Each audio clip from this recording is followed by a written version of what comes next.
You ever seen a ghost? Been abducted? Heard your name whispered from the other room when you're all alone? No, you say? Me either. But if you're like me, you're still fascinated by the paranormal. It seems everyone else has had an experience, and you want to believe it all. So why doesn't it happen to us? What does it all mean? How does it work? Is any of it real? Welcome to Paranorm Girl, a show that will attempt to answer these questions by taking the paranormal completely apart in search of proof. I'm not a blind believer, nor a hardened skeptic. I'm just looking for answers and willing to accept what I find. Welcome back, you crazy kids. 'Tis I, Kristen, your host, and you are listening to the Paranorm Girl podcast. Are you ready for yet another look into this demonic subject? I hope so. We've got an interesting one ahead. Famous demons, well-known infernal characters, household spawn names.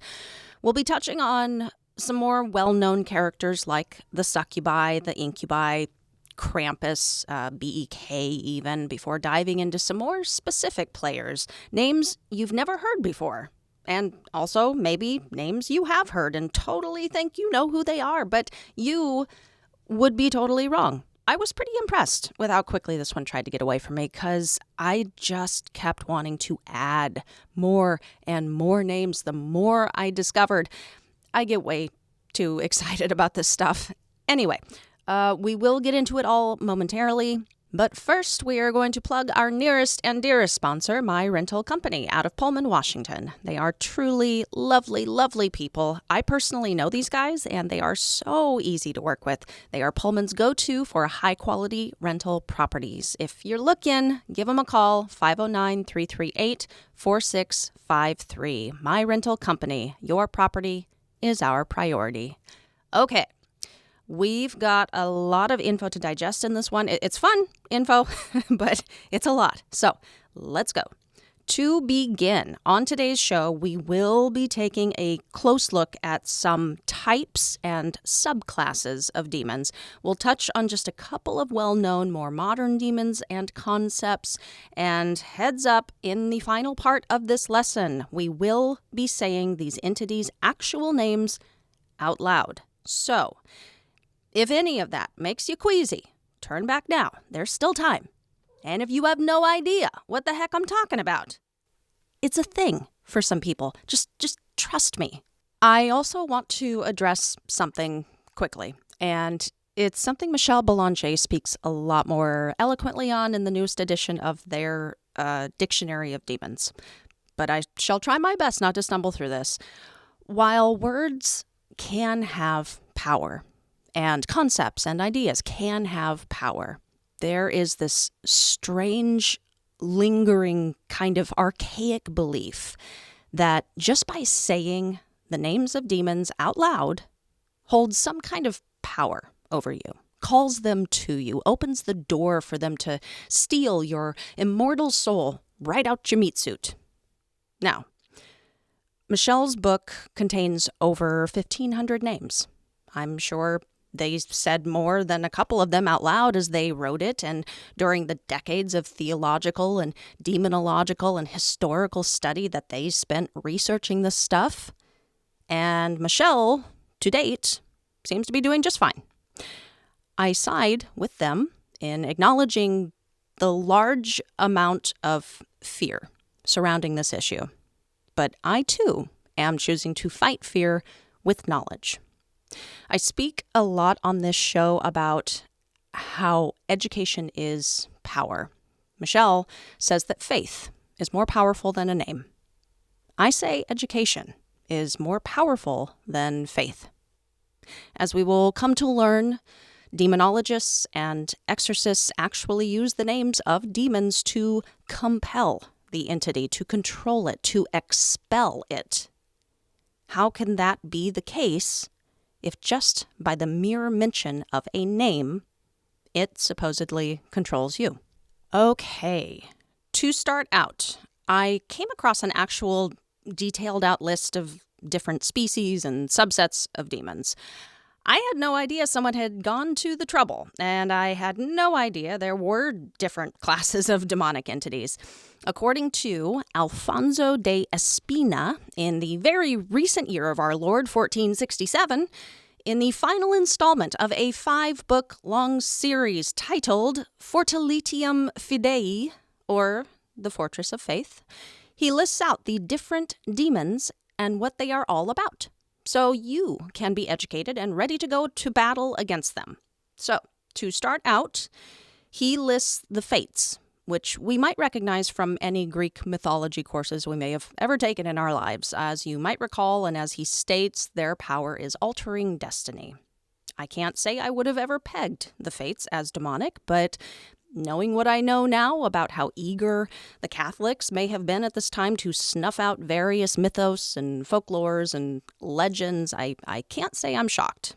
Next, we've got a couple that should come as no surprise. Poltergeists, who cause mischief, and incubi and succubi, who stimulate lust or perversion. No real argument from me. Even with the poltergeists, the poltergeist, or noisy ghost, more and more is being accepted as a phenomenon that occurs as a result of people's high emotional or negative states, rather than the actions of a paranormal entity.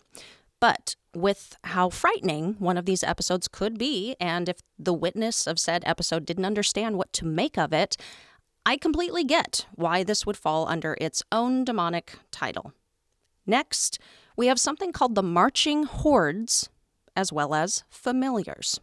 Marching Hordes bring about war. War is pretty damn demonic, if you ask me.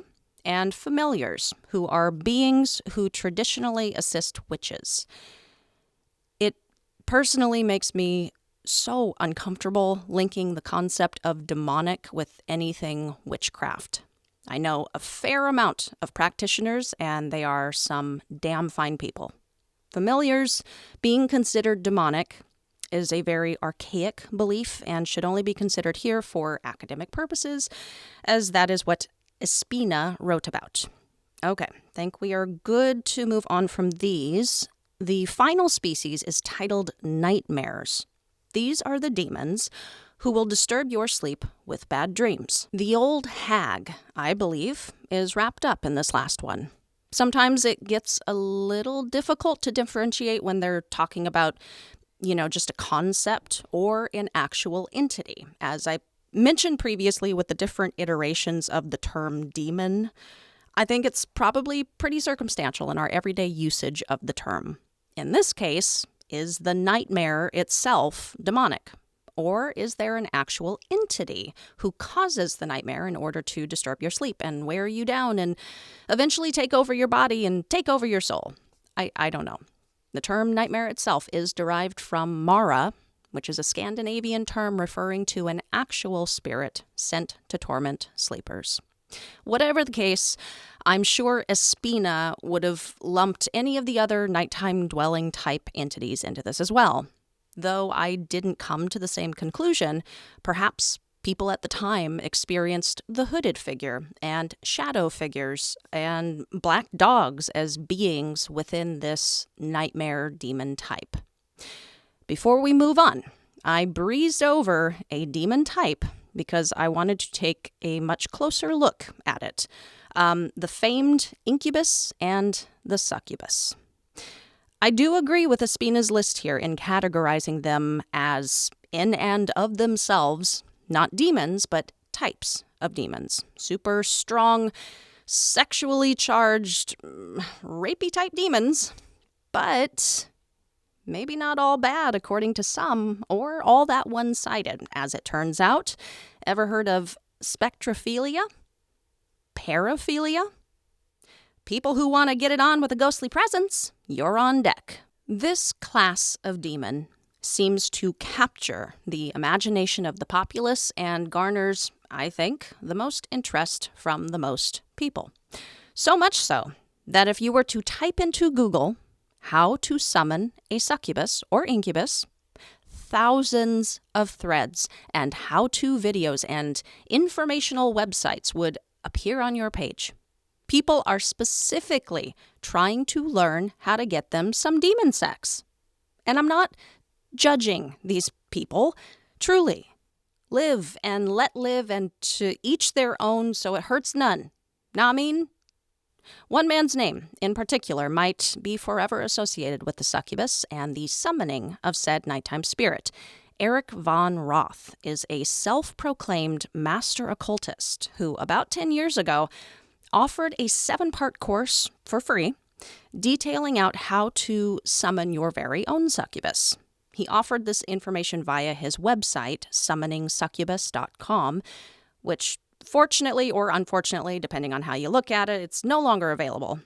Since these early days, Eric, who it seems is generally agreed to be considered a bit of a clown among the succubus summoning crowd, has given interviews with a few, let's say, less than reputable ragmags where he continues to uphold his claim that he has an ongoing sexual love affair with a succubus named Nilani, which is not a demon name I have come across in the books yet, but maybe it's coming.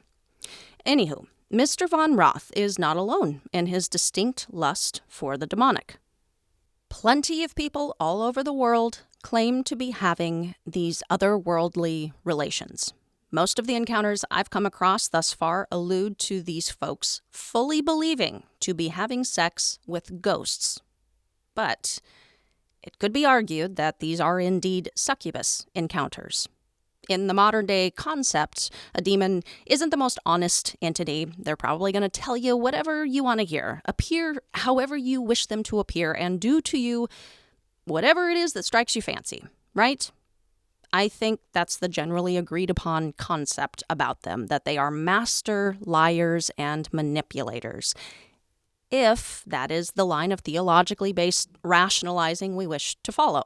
This rationalizing is by the same people who attempt to scare even the subtly curious away for good by saying things like sexual activity with an incubus or succubus may result in the deterioration of health, an impaired mental state, or even death.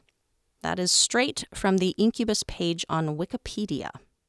Another online source claimed repeated sexual encounters with either the incubus or succubus would definitely lead to progeria, or Hutchinson-Gilford syndrome, which is a genetic disorder that causes children to age rapidly from birth. These people think sex with demons causes childhood genetic mutations. Someone, for the love of God, make this all make sense. I will wrap this section up with a quote from a poster on a thread that was about how to summon a sex demon. Poster Woodwitch was replying to some fear-driving comments, such as the one I just told you, with this: "Those who believe their ways are the only ways have horribly incomplete knowledge. Not all demons are evil. Not all angels are good. You would do well to remember that." Interesting. And I don't know, maybe I'm inclined to agree. It's a concept that I wish to introduce at this early stage, something to keep in mind. You don't have to buy it or believe it, but it might help us to have a wider perspective if we keep in mind the idea that not all demons are evil and not all angels are good. Remember, nothing is as it seems at first glance. That being said, I'm also inclined to agree with her next comment. Beings that exist outside our perception of reality have knowledge far greater than our own. Summoning for sex, though? Don't think I'd ever do that. Again, no judgment here for anyone who's into anything that hurts no one else. And this is not to say that if you were to try to summon an incubus, that is what would happen, because I'm already disinclined to think a demon is what's a-comin'. But there's a lot of other weird stuff lurking beyond our perception. I think it's totally within the realm of possibility that if you should try a summoning for yourself, you may indeed get a response. But you are dealing with an unseen world and a literal infinite number of contending suitors. Who knows what's going to come a-knockin'? Now, Before we get into specific characters from Christian mythology, let's cover a few demonic beings more well known to us thanks to our current pop culture. These are not beings I consider demons, at least not if we are following our baseline of having to have existed before time itself or played a part from the early Sumerian or Akkadian legends right up through to the Judeo-Christian idea of a demon that exists today. Kicking this section off with Krampus the Anti-Santa. Krampus is a half-goat, half-demon creature who punishes naughty children on Christmas. He is the yin to Santa's yang. Mostly he beats these children up, whipping them nice and good with sticks and branches. Sometimes he eats the little buggers, because that'll teach them. Krampus derives from the term Krampen, which is a German word meaning claw.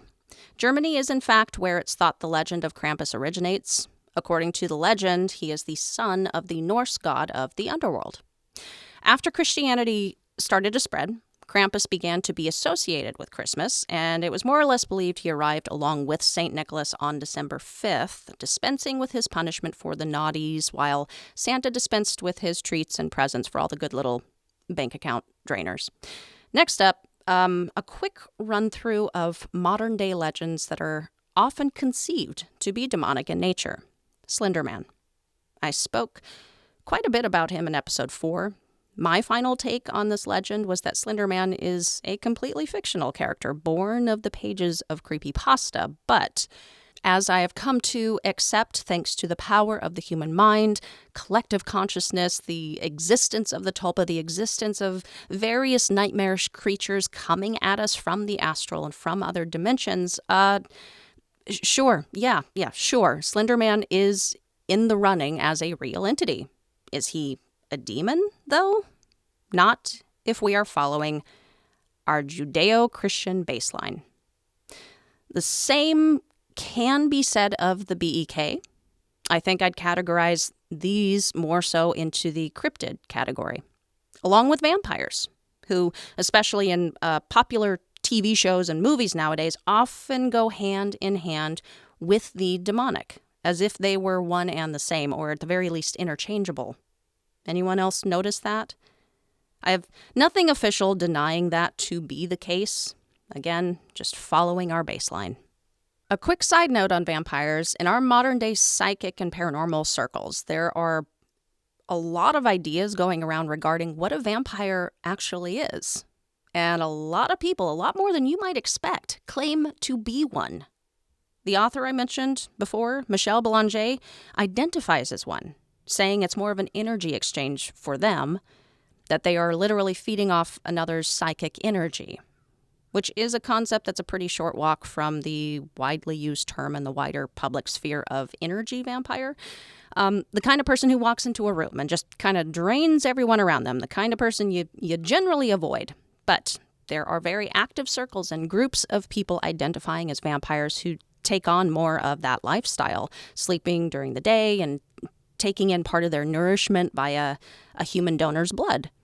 These particular types call themselves sanguinarians, while the energy types are called psy-vamps, or psychic vampires. All very much so a concept of energy extraction from another human being while they themselves are human beings. Interesting, right? I don't know. I had no idea. And I should have, living in New Orleans. Shame on me. The vampire type I mentioned a little earlier in regards to the demonic and the cryptid is, of course, the fantastical Bram Stoker garlic-hating type that I'm sure these modern-day circles probably don't like being compared to. Nor do they appreciate, I'm assuming, being linked to anything remotely demonic.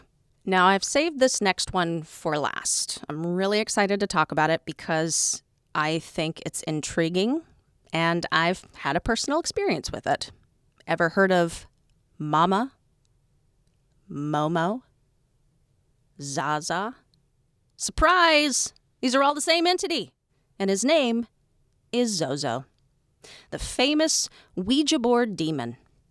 There are a lot of opinions to be had on the Ouija board itself, spanning a wide spectrum from it's a tool used for evil and powered only by evil spirits and demons, all the way over to it is literally a harmless piece of wood or plastic sold as a children's toy on the shelves of Target. And shame on you for believing in such nonsense.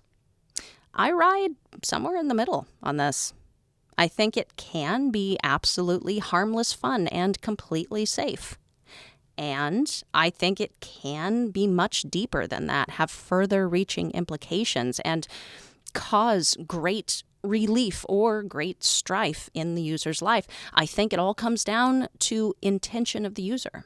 I first used a Ouija board back at a college party with a group of about 5 other girls. The spooky stories of Ouija sessions gone awry started flying around. The fear built. My heart was racing. But still I played. And I had fun. And that was that. No entities attached themselves or followed me home. Nothing bad happened to me. And my luck was not especially terrible. That first session was like 15 years ago, and still all is well. Fast forward to my really starting to reach a next level interest in the paranormal just a few years back. Lee and I had received permission to go investigate this building, which back in the day had actually been a funeral home with a mortuary in the back. We dug out a Ouija board that I had had since college. And, thinking that any communication tool we could use for this investigation would be great. It'd be great to have on hand. It was either the night before or like a couple nights before that we were just chilling at home and decided, you know what? Leah's never used one of these. It's been years since I have. Let's light some candles and pull the sucker out. See what happens. And that is what we did. And the board had a lot to say that night. It was very exciting. We spoke to someone we believed had lived in our apartment previously and had since passed on. A woman. And she seemed nice, cordial. When we asked her what her name was, she just said, Mama. While I had heard of Zozo before, I'd never heard of Mama. But an alarm bell was going off, even though everything had been good up to that point. I started asking some more clarifying questions, like, was she a mother? Was it a nickname? Did she just like to look out for other people? And the more I asked, the less sense the answer started to make. The planchette was flying all over the place, spelling out nonsense words. And then the candles started to flicker. So we decided to properly close it with the slide to goodbye. I knew at least that much. A little later, still feeling weird, I consulted Google, Mama plus Ouija board, and I think the first hit that came up was something along the lines of, if you speak to a mama while using the Ouija, close your session immediately. You are talking to Zozo. So, suffice it to say, I was on high alert and on edge over the following day or two. But again, aside from the spooky scare of that night, nothing really happened. We went on to use the board during the investigation. Nothing really came of that. All is well still a couple of years later. Now, do I believe I was speaking to a demon residing in my cardboard Ouija board? I guess I can't say with 100% certainty, but I'm leaning toward no, I do not. I think it's far more than likely Lee and I were unintentionally moving the planchette with the micro movements of our nervous fingers, and when between our collective movements we couldn't come up with a good name for the spirit, we did the very common wide-swerving figure eights that often accompanies the Zozo Mama experience, and voila. But is Zozo a real demon? Unfortunately, not according to any of the materials I'm using for study. The name is in the Demon Encyclopedia and Dictionary lists 0 times. Zozo's origin can almost specifically be traced back to 2009 when occult fan Darren Evans recounted some experiences he had had with Zozo on a website called True Ghost Tales. Darren claimed that While he had had many experiences and encounters with spirits via the Ouija board throughout his life, Zozo specifically stuck out to him as he had had too many recurring encounters with said spirit. He said Zozo would always start out as presenting as a nice guy, before ultimately becoming nasty and threatening. He claims that the spirit made threats to his family and even caused an illness in his daughter before he finally accepted he was under demonic attack. And as of the time of this posting, many others have come forward claiming to have had similar experiences with Zozo. Kind of weird. Now, look, right off the bat, one, if this spirit always became nasty drunk uncle every single time you spoke to him, wouldn't you, I don't know, stop speaking to him? Like, as soon as he pops in, you're like, and goodbye. Also, if there is a spirit making all kinds of threats against you and your family, I mean, same thing. Goodbye. Maybe consider another hobby. Sounds like some evil spirits got your number, dude.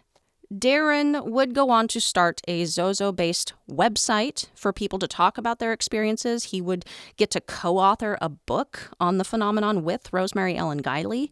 And he would go give numerous interviews on the subject and also get to appear on the Travel Channel's Ghost Adventures.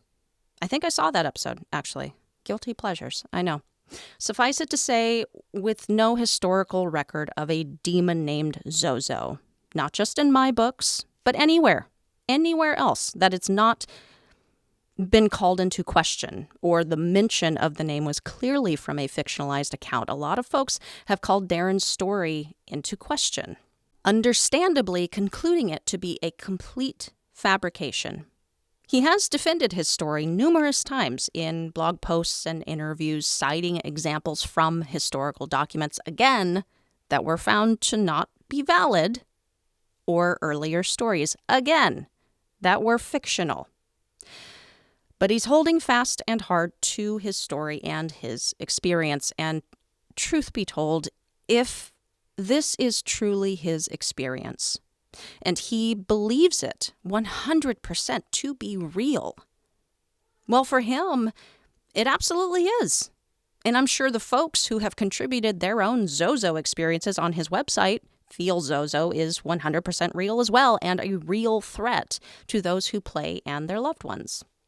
So, at this point, who is to say that because enough people believed Zozo to be real, that he wasn't literally believed into existence, like Slenderman, like Hatman, a thought form? And I don't want to keep reverting to Tulpa when I don't have a better answer. It's a cop-out.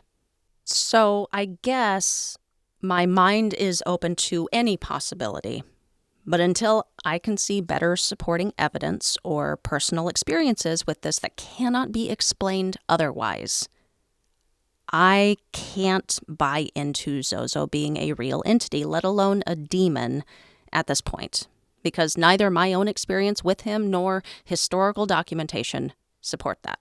Also, does the Ouija board equal a gateway straight into hell? Is it a portal for evil? Not in my opinion, not in my experience.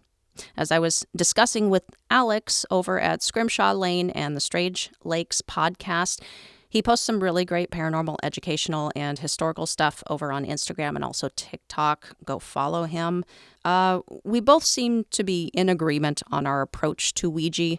We're not so taboo on the Ouija board that we would fear the use of one, but just superstitious enough to be aware of its potential to be more than a board game. As with anything, just use your best judgment and play it safe, I suppose, if that makes sense. All right, for this final section, we're getting into some names. And first up is Lilith. In short, powerful and sensual women throughout history were despised. The end. Just kidding. Lilith is one incredibly fascinating creature whose existence in the texts can be traced all the way back to the Sumerian and Babylonian mythologies. It's been an interesting ride to try and trace out what all the different religions and mythologies have to say about her. Baby thief, queen of demons, rebellious wife, mother of all demons, the first woman. Ugh. She has many titles, none of which seem to shed her in a kind light. She also has many narratives, depending on whose account you wish to believe. So let's take a look. Her name means of the night and has even been translated to mean night monster. Throughout her folklore, she has come to exhibit emotional, intangible aspects of darkness like terror, sensuality, lack of restraint, the mysterious feminine. According to Talmudic legend, the earlier version is that she was a succubus who came to Adam when he was separated from Eve and bore him a whole army of demon babies. In later texts, she was found to be the first wife of Adam and bore him demons, which kind of knocks out the modern Christian take that demons are fallen angels. And her existence before Eve was created might actually be supported in Genesis 1:27, where it clearly states, male and female created he them. It'll be like a whole other half a chapter before the McEve rib thing happens. In some stories from Jewish and Christian tradition where she is understood to be the first wife of Adam, she actually rejects him and the Garden of Eden, instead choosing to shack up with Satan, becoming his queen of evil and darkness. She is the most popular and at one time most feared female demon in Jewish tradition, and her name and personality are thought to be derived from a class of Mesopotamian demons called Lilu or Lilitu. In some rabbinic mythologies, her demonic brood was actually sired by the archangel Samael, and weren't, in fact, the spawn of Adam. The children born of the Lilith-Samael pairing are often identified as making up the class of demon we know as the Incubi and Succubi. Most anyone following the Christian faith today will tell you that Lilith does not exist, never existed, mother of demons or nah, and is a myth, as her name doesn't appear once in the Bible. But she definitely found her place in history that predates the translations of the Christian Bible and in the predominantly Christian works of the medieval and Renaissance grimoire materials. Hebrew mythology has her as the queen to the king of all demons, Asmodeus, who is up next in part 2. That's right, I'm totally gonna do you like that. My sincere apologies and my sincere assurance that the second part of this episode will be even better. I'm talking nonstop action. All of the suspense. More of the nonstop action. I really didn't expect this to be a two-parter, but that just means you get to look forward to something fun next week. That's right, no need to wait a whole 2 weeks. Hooray! And do tune in. We're getting into some really good stuff now, and to prove it to you, here's a little teaser of what you can expect. I'm going to tell you guys a little story I like to call, Huh? To wrap Asmodeus up, here are some quick-fire facts. Pew pew! Seems nobody can agree who or what the Incubi or Succubi are, let alone what a demon is. He was Hell's ambassador to France and hides out in the Louvre Museum. That is mighty specific. A for creative effort. He is the demonic version of Pin the Tail on the Donkey. Yes, I did just call demons critters. It was a spur-of-the-moment thing. Satan is like, oh, my bad, man. I'm forever under your dominion now, buddy. Beelzebub is the 5th prince of hell I will be discussing. Ever heard of him? Every time she tried to take a husband, this jealous demon would come and take the man's life. And big frickin' shocker, Lucifer is up next. There you go. The end. All right, you guys, that is going to be a wrap for us today. Follow the show over on the socials at Paranormal Girl Pod, including the shiny new TikTok page. Give me a follow there for sure. It's still very, very new, still trying to figure out the damn thing, but I'm getting there and establishing my rhythm. And please rate and review the show on whichever platform you are listening. I heard Spotify now has a way to do that. No final note today. We will sum it all up at the end of this lesson next week. So see you guys there. Until then, stay safe, keep the nightlight on, and sleep with one eye open.